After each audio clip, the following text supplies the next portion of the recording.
Դավանող հավատք։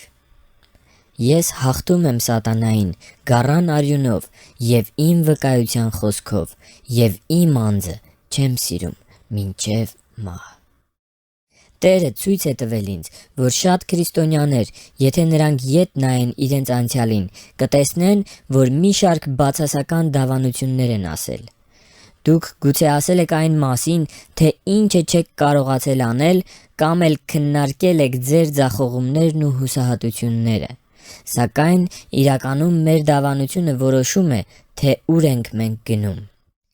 Կա այս ճշմարտության կենսական կարևորության մի օրինակ, երբ Մովսեսը 12 լրտեսներ ուղարկեց խոստացված երկիր։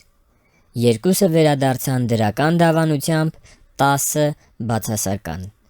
Իսրայելացիների մեծ մասը հավատաց բացասական դավանությանը, ասելով մենք չենք կարող անել դա։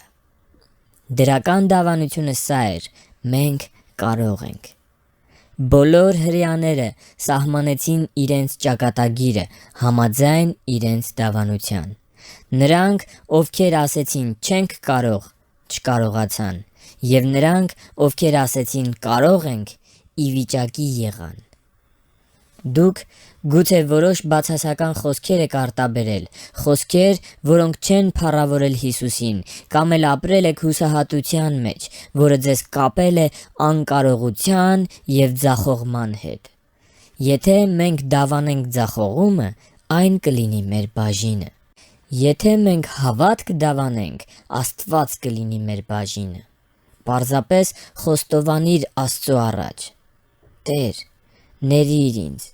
Ես կապել եմ քո ձեռքերը իմ անհավատության և բացասական մտածողության պատճառով։ Ես սահմանափակել եմ քո կարողությունը իմ կյանքի մեջ։ Աստվածաշունչն ասում է.